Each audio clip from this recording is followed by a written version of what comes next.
Hey, baby.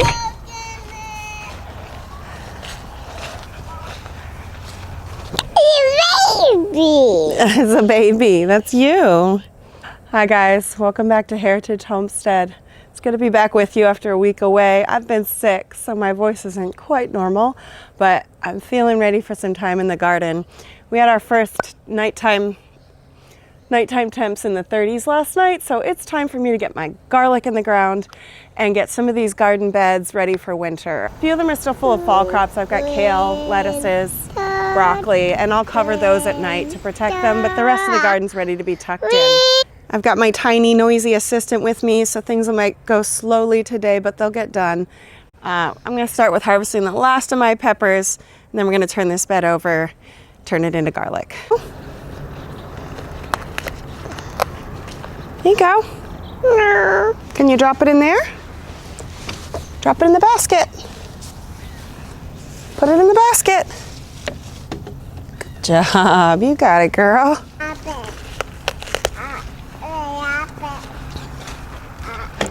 This is my first year planting marigolds among my peppers, and I did it for pest control, but the fringe benefit I hadn't accounted for was just how pretty it would be. I, every morning, looked out the window down at this garden and just loved seeing these marigolds in full bloom around my peppers. More flowers in my future. It's definitely what I'm looking for. I think I underestimated the utility of flowers, how much joy they'd bring me and how helpful they'd be in keeping a balanced garden. Ow. What are you doing, baby? Are you trying a bite? Is it yummy? No. No. Okay, well, glad you're eating it. Yummy. Oh, yummy! Oh, good. Here's the last of the ahi mango with the last of the bell peppers and jalapenos. Time to get all the plants out of this bed, clear it out for garlic. Okay, come here, I'll hold you. We've got an empty bed, a full wheelbarrow, and a little pepper haul. My little assistant's not in the mood for this, so I'm gonna try again during her nap time. Okay, we're back. It's a lot brighter now because it's afternoon, so the lighting's a little crazy, but baby girl's napping, which is the most important thing because now we can get this done. I'm gonna top this bed off with compost just to replenish some nutrients for the garlic, and also because the soil level's fallen. It's always incredible to me how much the soil level lowers in a raised bed over the course of a season. So I'm gonna get this topped off.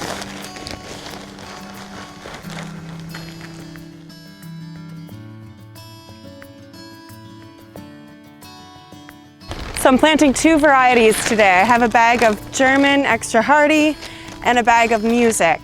These are both kinds that I grew last year, so I did not buy any seed. I chose the very biggest, most beautiful cloves to save for seed, because those have the qualities that I want to send into next year's garden. Some of these cloves are massive. I was really pleased with this year's harvest. For example, just take a look. Maybe you can get a sense of scale there from my glove. These are some good sized cloves. So I'm gonna mark off my rows, 6 inches between each row. I'm using my seating square for spacing.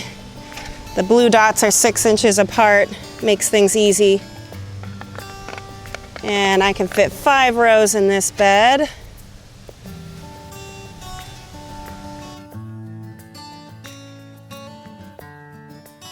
I always struggle to draw a straight line from one end to the next, so this board is just right. I just dug it out of the garage. I don't know what John has it for, but it's serving a purpose. Oh shoot, it's just a tiny bit too long. All right. Well, that does not serve a purpose so well then. I guess I'll drag it and that will be my trench line. Not exactly what I had envisioned.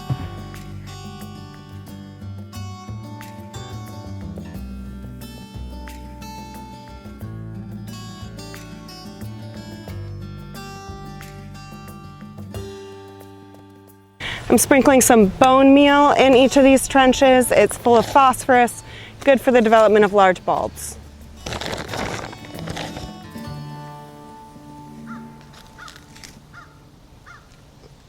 So these cloves are going in with 6-inch spacing. You can leave the paper on, and of course every clove has a pointy side. That's the side we want up. That's where the sprout's gonna come from. So I'm gonna push this down in because my trenches aren't super deep. I want these about 4 to 6 inches below the surface of the soil. It's hard to believe that it is mid-October and I am starting the 2026 garden. Garlic's the only thing I plant that you wait this long for payoff. It's kind of fun that you get to get started in the fall. It's like one garden bed that's already planted, one little investment already made in next year. I like that.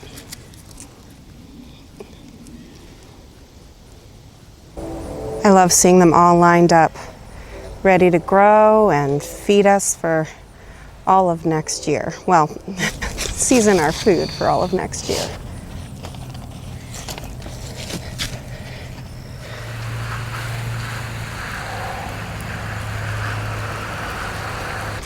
And for the last step, the leaves. This is leaf mulch. We happen to have a leaf mulcher. John was good to me, and after work yesterday, spent an hour mulching a bunch of leaves. But if you don't have a leaf mulcher, you can run a lawnmower over a bunch of leaves and it'll chop them up and you get the same effect. I just find that mulching with leaves works better when they're a little bit chopped up so that they can't so easily blow away. So we're mulching so that we can keep this garlic nice and warm throughout the winter and keep it damp. It's going to be happiest if it's warm and it's well watered. Oh, they smell so good. That is the smell of fall. Okay. I'm gonna water one last time so that a breeze doesn't just take all this good mulch away. I like to start with it nice and damp.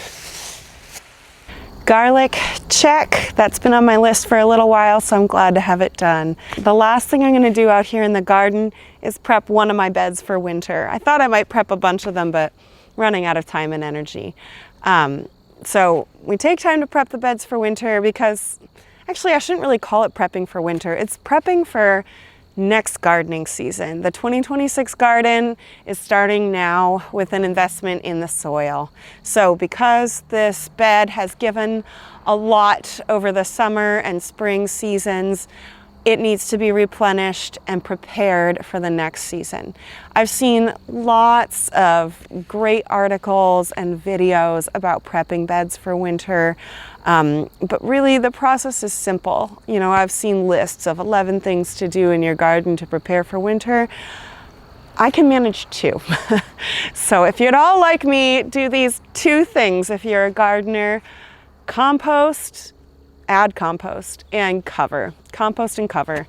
We're gonna add some compost to the soil so that we replenish nutrients and it has some time to release its nutrients and become available to plants for the spring. And we're gonna cover so that we keep the soil warm, keep all those nutrients of the compost in, whereas rain without the cover could leach all the nutrients down to the bottom of the garden bed where they're not as useful. And we're also covering just to keep those weed seeds out. I don't want to start spring with a solid carpet of weeds in my garden. I know some gardeners like to do a little layer of green mulch before they compost. So they just chop up some of the things they've pulled out of the garden and then thinly sprinkle a layer on that can break down over the winter. And the compost really helps that break down quickly. That's great. That's just not a time commitment level that I'm at right now. I'm at like squeeze as much as you can out of every minute because someone's gonna need you in the next minute kind of stage. So if you wanna add green mulch, great. But compost and cover will get the job done.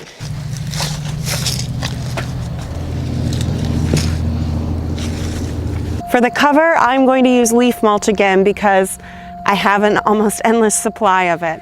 So that works well for me, and I like that the leaves break down a bit and add to the soil. A lot of people choose to cover with plastic tarping. Another option is to cover with cardboard if you like to steer clear of plastic. The leaves work for us, but use whatever you have on hand.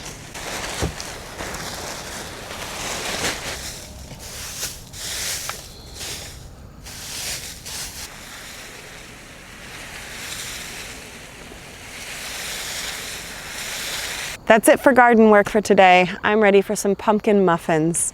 We ate these on repeat. Well, I made these on repeat last year. The family just kept tearing through them, and I brought you along for my pumpkin harvest recently. I've got pumpkin puree in the fridge, so I'm ready for some good fall comfort food.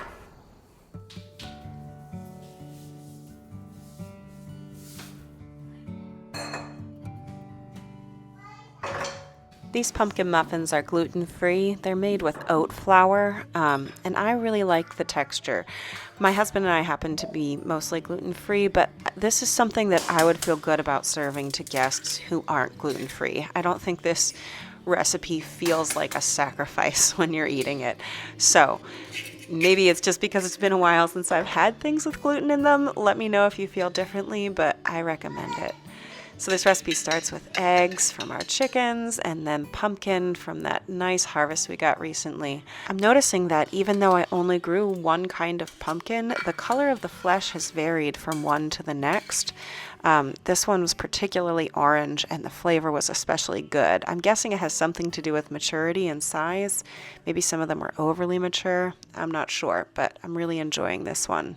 I'll put a link for this recipe down below in the description, so don't worry about it if you're not catching all these ingredients.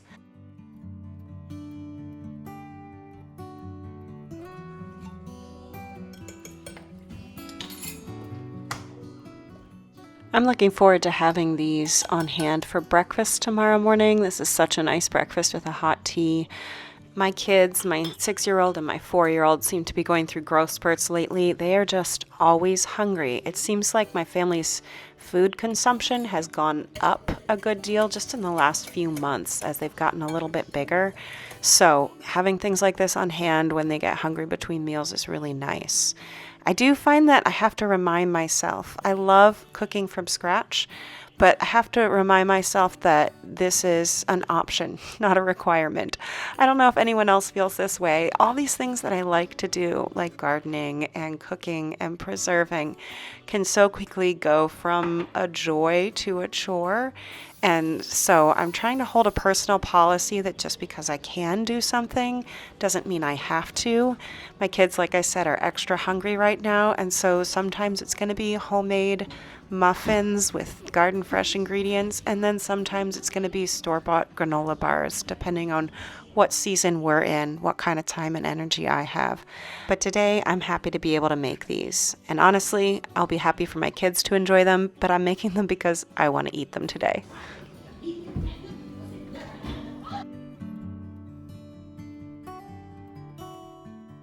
I love this silicone baking tin because of how easy it is to get muffins and cupcakes out of it.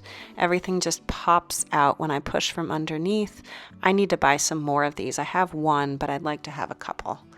I hope you're doing well wherever you are. If you give these a try, let me know. Take care. Be well.